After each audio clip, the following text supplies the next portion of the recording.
Yes, I'm still here, Hollywood. And coming up on today's episode, when it comes to the biggest shows in worldwide television history, there's one that stands far above the rest, in part because there was a lifeguard tower up high with a great view, although that wasn't necessarily the view that viewers were interested in. But when the TV rescues end and the jet skis go silent, normal life for the actors took over. And sometimes real life has greater challenges than running on a beach and pulling a swimmer from the pounding surf. This is Still Here Hollywood. I'm Steve Kmetko. Join me with today's guest, cancer survivor and Summer Quinn from Baywatch, Nicole Eggert. First of all, Nicole, thanks for coming in and doing this. We really appreciate it. Oh, thank you for having me. Who was it you were talking to who said you should do this? Paul Ruddy, a good friend of mine. He's a casting director. I see his name all the time. Paul Ruddy Casting. Paul Ruddy Casting. He's amazing. Is he? I love him. I just love him. But we were having lunch, and he said, "Have you seen this podcast?" And he said, "You should talk to them. You should join the podcast, be a guest." And so, of course, I went home and I watched and listened, but I like watching when that's an option. And so here I am. Oh, good. And you guys welcome Good me. word of mouth. Yeah. We're counting on that. Yeah. First off, let's talk about Baywatch. Okay. How did your role come about originally? Well, it's interesting. I was doing a show called Charles in Charge, and it was a show that was doing syndication, and that wasn't quite so popular yet. And our executive producer, Al Burton, somehow was in contact with the executive producers of Baywatch, and they wanted to give a run at the syndication thing. And he was kind of showing them and talking to them about the experience and how it was going. And he got in business with them and wanted to do a spin-off of Baywatch and wanted it to be sort of a 90210-esque at the beach. And he said, I want Nicole, to be in it, and then David Charvet, and then some more cast. They wanted to bring it on and do a spin-off, and it would be a high school at the beach, training to be lifeguards, and it was going to be its own thing. And I joined Baywatch in syndication. I did the first 2 years, and it became the #1 show in the world. And they were like, spin-off nothing. This is what's working, and we want it to stay like this. And so I, after 2 seasons, politely bowed out because it wasn't really what I had signed up for. I had some crazy idea in my head that if I left the show, I would be able to detach myself from the stigma that the show had given all of us as actors, which is not a thing. But at 20 years old, if I could go back and talk to that 20-year-old, you just wild ideas. So, that was really how I got involved, was Al Burton. 90210 at the beach sounds like a good description of it. Yeah. And it would have been I think it would have been a great show, and it was a great idea, and Elizabeth Berkley was attached. We had a great cast. Right. Yeah. And you did it with David Charvet? Mm-hmm. Yeah, because we had David Chokichi on, and he was very interesting about his experiences. It's a shame he's not good looking. What's the biggest downside to fame? I think, for me, honestly, personally, dating. Dating, because people think that they have an idea of who you are. And that could be a number of things. And I think it's harder for people to get to know you without this preconceived notion that they have going in. And that really affects sort of the dating aspect, for me at least. That's just, I can only speak for myself. And I think that it just, it really affects that. Because they're like, wait a minute, this isn't who I thought you were, or, and you're just, because I'm not like any of the characters I've ever played. And I find that the preconceived notion of who you are, and maybe that's more than just in dating, it's just in general, the preconceived notion, but it affects me the most with dating. What was it like being on the biggest show in the world? Weird. Did you realize it at the time? Well, we knew because we see the numbers, but we were being ripped apart in the press. Let's face it, the casting doors were not opening anymore. And I had quite an accomplished career leading up to that. I had worked with some amazing directors and actors and done some amazing projects. And then all of a sudden it was like we were called Baywatch bimbos, and these dumb bimbos on the beach, and it's TNA and it's all of this. And so that was like really affecting it. And then on the other hand, you have this #1 hit on your hand, and it's like, what a kerfuffle. Like, what a mess. The first time you were asked to put on a red bathing suit and then run in slow motion, how did you feel about that? Okay, well, here's the thing about the slow motion running is we had no idea that there was such a thing as slow motion. We trailblazed that, okay? We were the guinea pigs the first 2 seasons of this new look of Baywatch. Nobody mentioned the slow-mo, and in fact, I heard that happened by accident in the editing room to draw out, it was a timing thing, and an editor put it in slow-mo, the run, for a montage, and then everybody fell in love with it. So I was running full speed. And let me tell you something, full speed running in slow motion is not cute. Not cute at all. So the actors later had it so much easier because they knew what they were going into. They knew there would be, their run would be put into slow motion. So they could slow it down and be more, conscious of the looks they had on their face or the way they were holding their body. Not me. I was out there like trying to be Miss Athletic running. And then they would put it in slow-mo. So I had a lot of cringe-worthy moments. Did you? Yeah. I really did. Well, as long as nobody else cringes. Tell me more about that Baywatch bias that follows the actors afterwards. How hard was it getting another job or making your way through life? It became really hard. It really was, it changed everything. It changed everything for me. And I really stepped away from the industry after that because I was so frustrated and disappointed and didn't really understand. And I had been working since I was 5 years old. And I was now in my early 20s. And I thought, F it, I'm just going to just live a little. I'm just going to go on vacations and travel and be irresponsible and not be up juggling school and work. And I'm just going to go live a little and rebel a little if you must, So that's sort of where I went with it for there. I was like, I'm going to dye my hair brown because I've always wanted to do that. And I'm going to cut my hair off again. And I'm just going to do what I want to do. And, not focus on it because it really was nope. Just a lot of no's, a lot of closed doors, a lot of you can't be taken seriously anymore. Would you ever consider going back to acting? I mean, you said you've really stepped away. I really, yes, I will go back to it. I just did a scene in a Lifetime movie, and I had a great time. And it was really great to be doing something that wasn't centered around cancer, and doing what I know and love. It was great. But, I've only had 2 auditions in like 2 years. So it's sort of out of my hands. And all I can really do is manifest it, right? Because if the auditions aren't there, they're just not there. And that happens a lot in Hollywood, other places too. Were you recognized a lot when you were doing Baywatch? Yeah, still. And especially in Europe, that was weird because I'd been an actor my whole life, and then to go to Europe and suddenly being, and we used to go to Europe a lot. Both of my parents were European, and then to go there and then suddenly your pictures are up on things and you're being recognized, and now you have to have security, and it was like, what is going on here? But living in California, it's easier.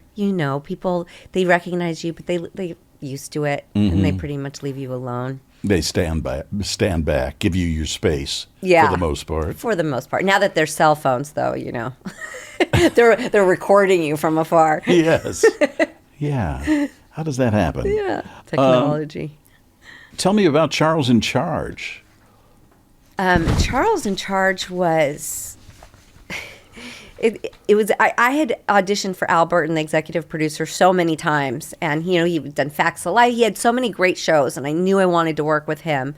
And I was actually had a reoccurring on Who's the Boss at the time.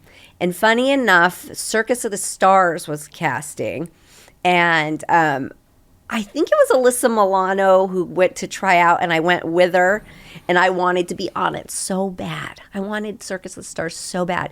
And they let me audition, and they said, but you have to be on a show. And I was like, God, I need to get on a show. How do I get on a show so that I can be on Circus of the Stars? Like, that was my mentality. I was 12, 13 years old. And Al Burton called with Charles in Charge. And I said, oh, yes, I want to work with you, and I want to be on Circus of the Stars. Sign me up. And I started that show the day I was supposed to start high school. Wow. Yep. Well, you got an education. Did I? Yes, I was set schooled. So I juggled high school and that show, as did the other two kids that played my brother and sister, and it ended right after I graduated. That's coincidental. Yeah, that was my high school years. When you're that age, I think it's pretty normal to go, where is this leading? What'll I do next? Did you go through those kinds of doubts, self-questioning? Not as far as acting. I've been asked this question recently a couple times, and it's funny because I have put some thought into it, and I thought, because I started so young, I think at 5, that it was something that was normal to me, and it wasn't ever something that I set out to do. It wasn't as if I said to my parents, hey, I want to be an actress. I sort of fell into it and grew up with it being part of my life. So therefore, I always just thought it was going to be there, like that was just my normal, and didn't really think ahead very much. But then I think about myself, and I was just kind of like that in general in life. I didn't do a lot of thinking of consequences or planning out of the future. And no, I never really worried about that. What would you have done had you not become an actress? I don't know. I've also put a lot of thought into that, and I weirdly go into maybe that I would be in law, or some sort of real estate, because real estate is something I naturally gravitated to and did do through my life. That's how I used my money, was in real estate, and I've always been super passionate about it. But also law intrigues me. But I'll never know. I'll never know. Don't sell yourself short. And in Los Angeles, real estate is something that is always on the front burner. I mean, everybody's going into real estate at some point or another, it seems.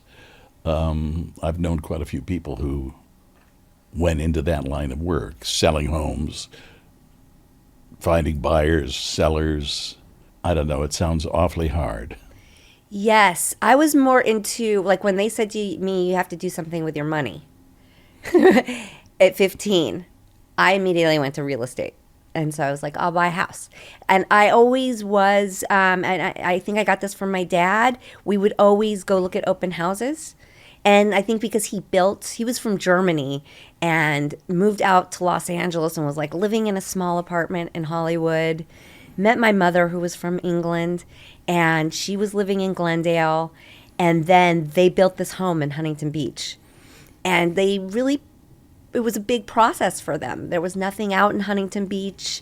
It was a big, tract housing was becoming a thing. Mm-hmm. And, so a lot of their life for a few years was really centered around that. So new construction would be going up, and me and my dad always wanted to go see. And we were always very interested in and looking at the land value. And I don't know why. It's just what we did on the weekends. And so that's what I did. And I still love it. Still do. I don't know so much about being the realtor. Well, I don't know about that. I had a good friend who went from retail to real estate, and I went to quite a few open houses with him, and it just seemed like too much work. It's a lot of work. You know? Yes, and Putting you have to be out very the social. sign. Yes, you have to be very social and be able to talk to people. Can you tell me about working with Scott Baio? Yeah, I don't recommend it. And we'll be right back. If your daughters came to you and said they wanted to get into acting, what would you tell them? Well, I would ask them why. First of all, it's very important as to why you want to be in the industry. And I think that I would really support my kids, whatever they want to do. Luckily, they don't. Luckily, they have no interest whatsoever. But if they did, and for the right reasons, I would explore it with them. I also wouldn't be maybe as naive as my mother, and definitely more present. Well, they came to Hollywood not really knowing the landscape, so to speak. They weren't naive so much as they weren't educated about it. Right. 100%. And I don't blame, I don't blame my mother. Do I fault her? I do. There are things that I'm processing and dealing with and have been for years. But not only was it a different time, like you said, this was my parents who grew up during World War II. This was a different life. I couldn't complain to them about very much as a kid, in all honesty. And I understood that. They were dodging bombs, and I'm complaining about, being on a TV show, things like that. It was a very, it was hard to navigate. How are you doing? I'm doing well. I'm still dealing with cancer. It's something that I will be dealing with for the next 10 years, they say. But there's, the science is so advanced, and the medicines and the medications and the treatments, and my body's responding really well to them, knock on wood. And so I'm doing well. I'm thriving. How did you find out you had cancer? I did a self-exam. I could feel a little bit of throbbing in my breast, and I got in the shower and did a self-exam, and I found it. I had been doing my mammograms, and I had been doing ultrasounds because I have dense breast tissue, and it was missed. It just was missed, and it started screaming at me when I'm here. I'm here, pay attention to me. And I listened, and I found it. Were you surprised, depressed? I was devastated. Oh, okay, that's a good word. I was devastated. Kind of that moment when you hear something so horrible and you kind of go deaf. Like I couldn't hear anything. I just was frozen with fear. I'm a mother of 2 girls, single mother, 100% single mom. Not like they go to the dad on the weekends or 50-50. This is a 100% deal. We don't have family here anymore, or any family I have that's living doesn't live nearby. So it's, it was horrifying because my youngest was only 12 at the time. That just can't be. How long have you been dealing with it? I was diagnosed in October of 2023. So we're going on almost 2 years here. Yeah. Tell me, what was the worst part of the treatment? Listen, the treatment, honestly, although it's horrible and it's painful, that's a physical pain. I'll do that all day long. The hardest part of it is just accepting that you have it. I think that the acceptance of it is the hardest part. And to stay in a positive place instead of constantly going to the negative of like what could be, what could happen. I think that for me is that's the most difficult thing, is to stay on track of being positive. And, the treatment, listen, we could go on and I could whine to you all day long about the fevers and the chills and the aches and the pains and the throbbing of your organs. And it just feels like you're being poisoned. But it's something that, unless you've gone through it, I'll spare you the horrible details, and you'll never really understand. It's like childbirth. Until you do it, you're never going to get it. So that was just more of a physical pain. The hair loss and all of that, I was fine with it. I just didn't care as long as it was helping me. And I think that it was easier for me to deal with all the chemo and the radiation and all of that because my body was responding to it. And I felt like, okay, we're being proactive. We're doing something. And when I stopped the chemo, sort of where I panicked because it was like, okay, we've done what we can. They threw the hardest chemo they have out there at me, the strongest. And so that was sort of like, we're not doing anything. And that was hard. Do you belong to any kind of a support group? I do. There's a wonderful place, We Spark, in Sherman Oaks on Ventura. And I do a lot of advocacy. So I feel like that helps a lot. And just sharing stories with other survivors is really key. I was going to ask you if you're cancer-free now, but... It's dormant. It got into my lymphatic system. So that's where I'm at high risk for recurrence. But no signs of it right now. It's not giving me a hard time right now. And I'm on targeted therapy, a targeted treatment to keep it at bay. I'm on a number of hormone blockers. Mine was hormone positive. It was caused by estrogen. So I'm doing what I can. And then on the other side of that, I do everything I can nutritionally to help keep it at bay, because what people are not really realizing is the numbers are so high because of, it's really hard to be healthy in America, if we're going to really be honest. It's a very hard country to be healthy in. And so things that you're putting in your body are things you're putting on your body, including your clothing, your products, your hair, shampoo. Everything is such a contributing factor. And I really kind of dove into that world to keep my sanity and to keep me feeling like I'm controlling the uncontrollables, or the controllables. And so I'm doing everything I can on that end, and that's it. At least I can say I gave it my all, What have you learned about cancer patients that you might not have known before? Are they a resilient bunch? Are they tough? What have you learned? I think it's a really mixed bag.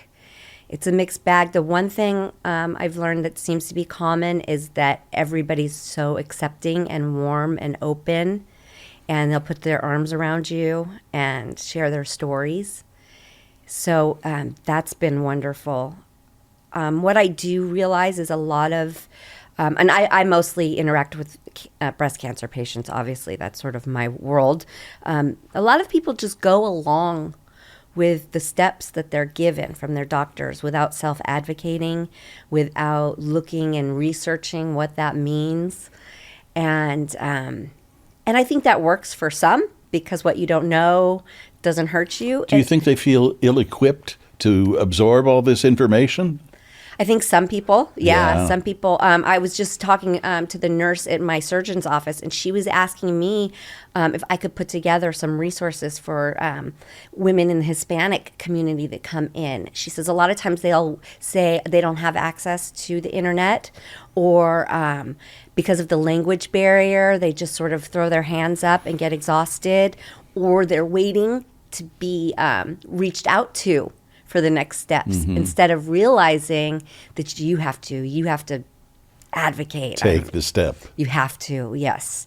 So I'm in the process of doing that. I'm going to put together, sort of a leaflet, a little quick handbook of, this is what you should do. This is where you can find it. Here's, the questions you should ask. And it's such a learning process, and you have to be open to it because so much information is flying at you. Right? There's so many theories and this, and there's so many rabbit holes you could go down, and you do go down.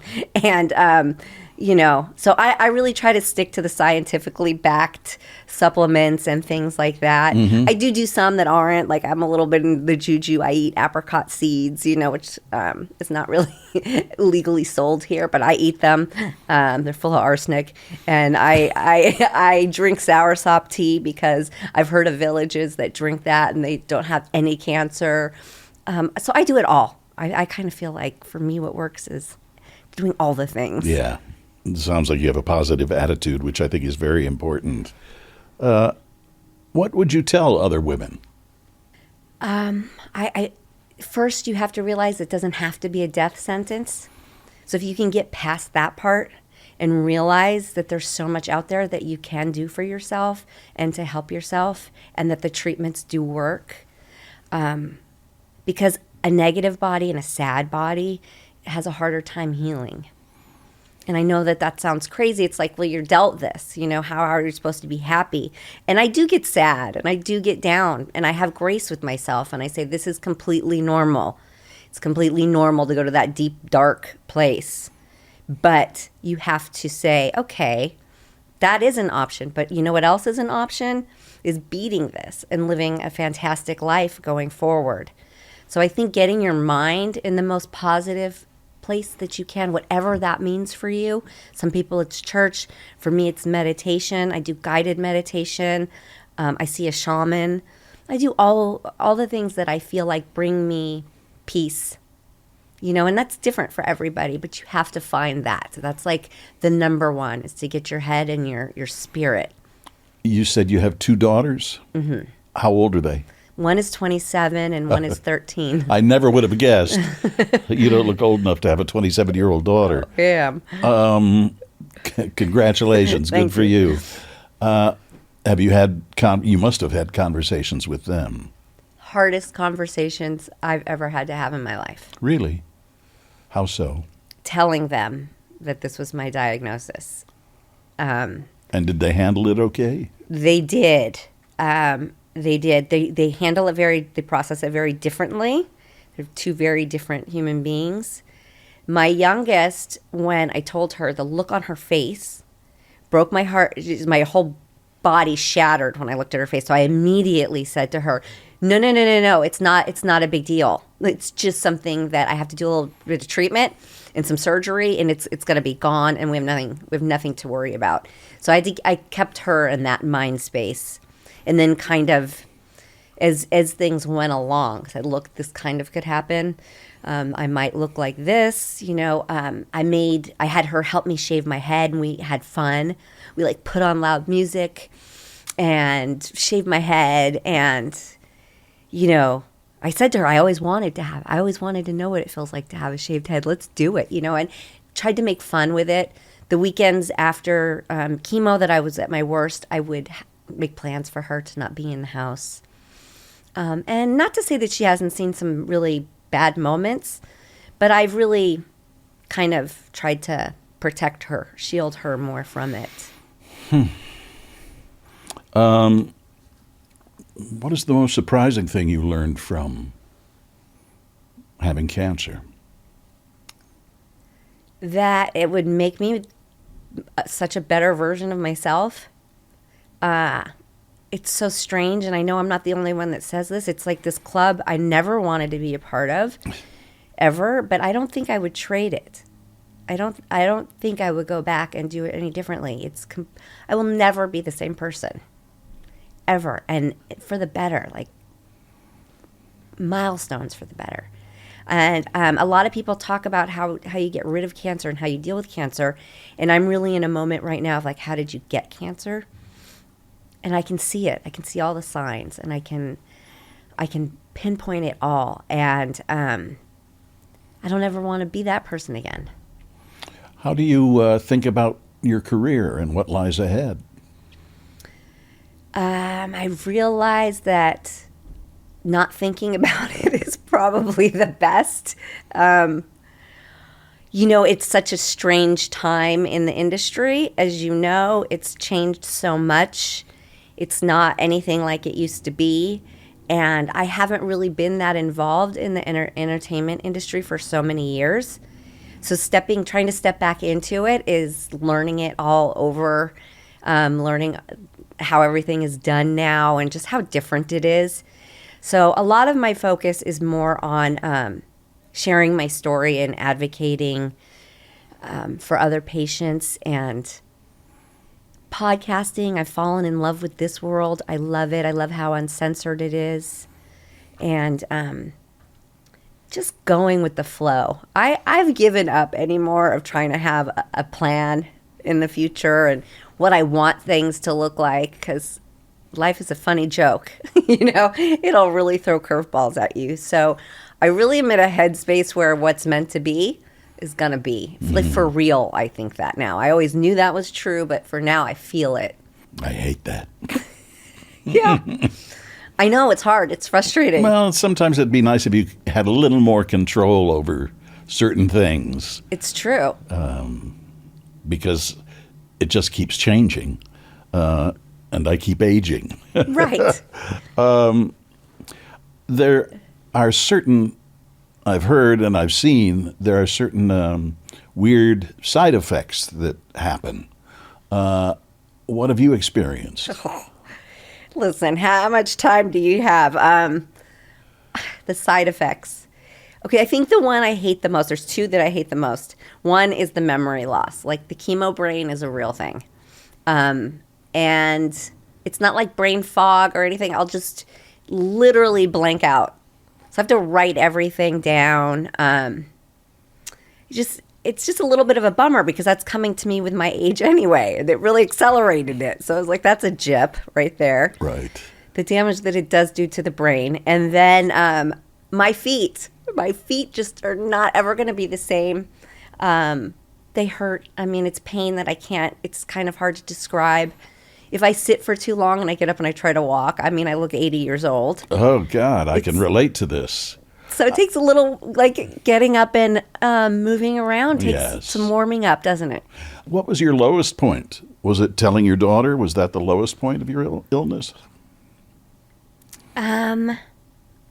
Probably that moment of seeing her face when she was expecting me to say no. It was, the test Nothing. came back as benign. And the drop and the dread in that little baby's face was, it's a face I don't want to see. Yeah. We'll be back in a moment. We had Heather Thomas on, and she talked to us a great deal about her situations with stalkers. Oh. And she had, I think she said, hundreds of restraining orders. Oh. And virtually left the business because some of them were overzealous. And one of them even broke into her house. Oh. And she shot him. At least that's what she told us. What has been your scariest fan encounter? I have no stories. I have nothing to live up to that. Good. Honestly, I've had some fans that were very persistent and relevant in my life, or constantly writing to me or supporting me, but it's always been very positive. I've had some flashers at appearances, but that was more comical than traumatizing. And honestly, the only time I've had stalkers or anything scary happen was after I spoke out against Scott Baio.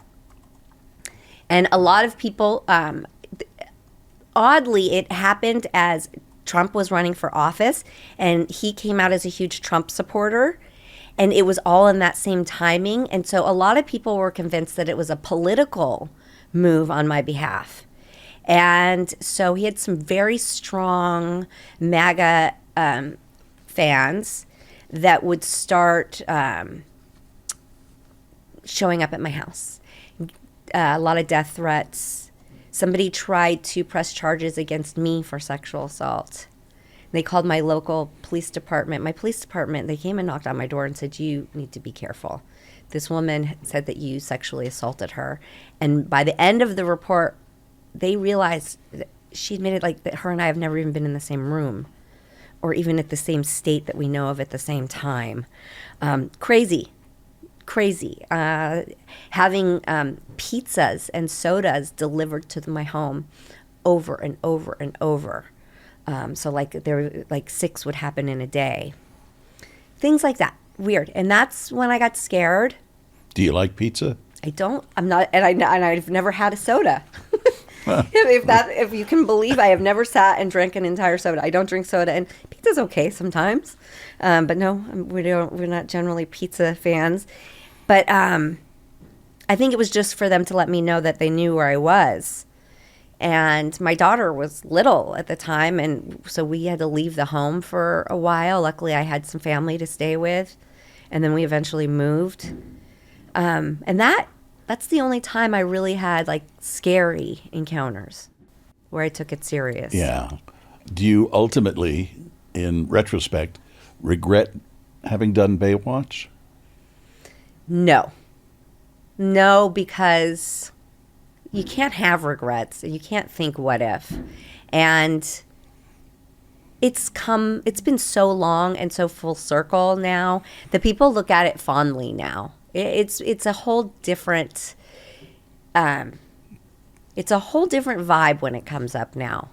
And it takes people back to a time in the 90s when life was pretty fun and people look at it fondly. And I've made so many friends. I got to produce a documentary about it and bring it back full circle. And, no, I can't live with any kind of regret. You worked on the docuseries after Baywatch. Yes. How was that? It was amazing. I knew I wanted to do something with Baywatch and give it a new life. And I couldn't figure out what it was. And I went to networks, and a lot of it was a lot of people were pushing doing like a reality kind of situation. I thought, no, I don't think that's going to work. That's going to be just like the original show. That's not, I want something cool. And one day I was talking to a friend of mine who ultimately ended up directing it. And we were talking about documentaries because we're both big documentary buffs. And he said, what about doing it as a documentary? And I thought, that's what I want to do. That's it. And so my first call was to Hasselhoff. And I said, what do you think? Would you do it?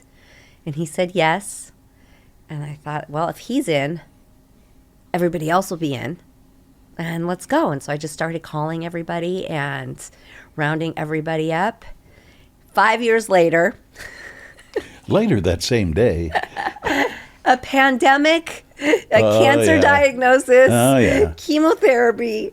And 5 years later, it was acquired by Disney and it's streaming on Hulu. And it's great. It's a great watch. You don't have to be a Baywatch fan to enjoy it. And it's definitely more of a story of human beings and their lives and their journeys. And it's kind of the same questions that we were talking about. Would you do it again? And how did it affect your life? And it's great. And there's so many great people that were associated with that show that kind of got glossed over. It was like the sea of beautiful people. And which one was that? The blonde. Which blonde? So it was more like, let's get to know everybody and talk about life and the whole aging process too, because they love to catch us females and put they don't do it to the men, they only do it to the women, and put a picture of us now out running to the market or walking your dog and put it next to you posing at, in your 20s and say, what happened to them? And, so yeah, let's talk about that. What happened? And that's sort of what the documentary is. Well, did everyone on the cast come back? Everybody that we asked did, except Pamela. But Pamela was shooting her own documentary at the time, so I completely get it and understand it. And Fox had an interview with her that they had never aired. So we did get to use original interview with her, sit down with her on. So it all worked out. I recently watched The Last Showgirl, and she was very good in that, I thought. Well, she got an Oscar nomination, didn't she? She got a Golden Globe. Golden Globe. Mm-hmm. She was very good in it. I haven't seen it yet. Watch it seems like it was definitely a role of a lifetime for her. Like and it came at the right time, I think. She was trying to figure out what to do, I believe. What direction she wanted to go in. What do you make of her not wearing makeup anymore? I mean, it's as though she doesn't. She's turned the page on that whole glitz and glamour thing. Well, I always thought she was prettier without the makeup. I saw her with her little freckles and natural at work, and before she did all the glam, and I always thought she was prettier that way. And I think for her to do a complete transformation, it was the right thing to do. It was a smart move as well because it got everybody's attention and she looks great, so she can pull it off. And listen, whatever makes you feel good, that's when you're going to shine. And if that's how she feels, like that's what makes her feel good right now, then do it. And when you shine on the inside and when you feel good, you look better on the outside. It's just a fact. When and where will we see you again? I don't know. You can see me on my podcast. You'll see me here. I have a podcast that I do once a week called Perfectly Twisted. And I do that. I'm doing a lot of speaking, for advocacy. I do a lot of that. I do have a Lifetime movie coming out in September, I believe. And I don't know. That's sort of all up in the air. What does Perfectly Twisted mean? It's my sense of humor.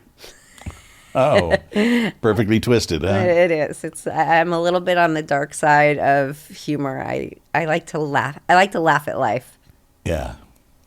Pam was in Playboy many times. Did they ever come to you or approach you? They did. They did. A number of times. And I remember them coming to me and they wanted to do a layout and it was, a lot of money. And I wanted to do it. I wanted to be like a fairy in a garden. And I was so on the wrong page of what I wanted my layout to look like. And I ended up walking away from it because it wasn't, I wanted wings. I wanted to look like some fairy in a garden.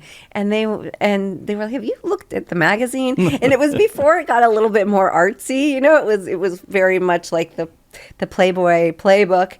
And so that didn't work out. And then they did a thing with all the Baywatch girls. And they had asked me to be a part of that. And then I definitely didn't want to do it because at the time we were being called Baywatch bimbos.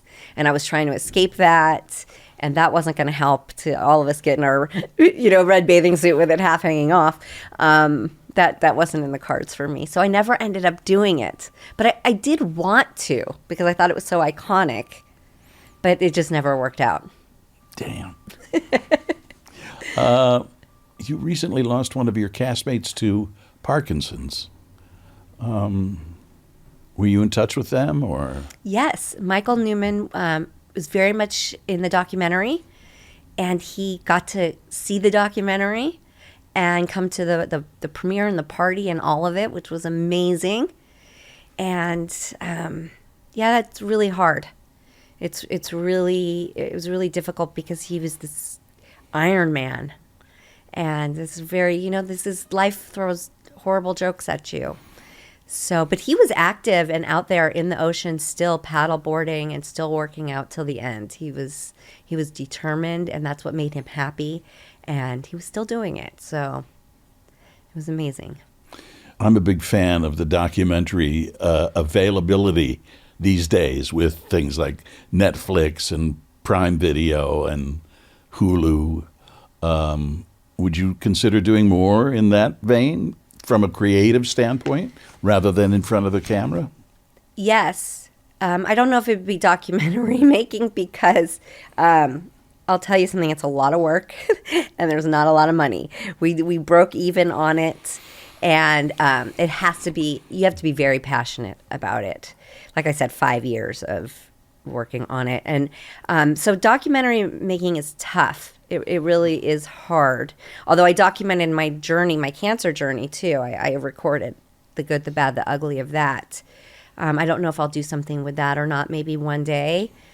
But I do love producing. I do love being behind the camera, very much so. So it is something that I entertain. But then again, doing that also made me start itching to be in front of the camera. I really love the process. I'm just one of those people that I love the industry for the process. I love it from the idea, the conception, to the journey of it and the final product. And that's the part that I love. What's it like raising two daughters in Hollywood as a single mom? Raising two kids on your own is just hard. It's just a lot. But what makes me happy. And I fortunately was able to like cash in on things so that I could be at home raising both of them, because I had to do mom and dad, and I knew I would never get that time back. And I figured my career is something that kind of took a back seat to being a mom. But because I had done all the work and I had worked so hard for so many years, it gave me the leeway to be able to sort of be what felt like to them as a stay-at-home mom. So it's been a huge blessing for me in that respect. But it's hard. And like one daughter can't stand the fact, if there's paparazzi and all of that. And then the younger one, or like when people recognize, they say, Eggert, oh, are you related to? And she's like, oh. And then my youngest is like, yes, I am, She's very proud of it and loves it when people, or like when her teacher said, is your mom Nicole? Yes. So they have very different takes on it. Do their friends know that you were on Baywatch? Yeah, they do. And, one of them hates it, one of them loves it. Well, maybe. Thanks, Nicole. Thank you. Best of luck with your health issues. Thank you. Yep, that's the number one right now. Still Here Hollywood is a production of the Still Here Network. All things technical run by Justin Zangerly. Theme music by Brian Sanishin. And executive producer is Jim Lichtenstein.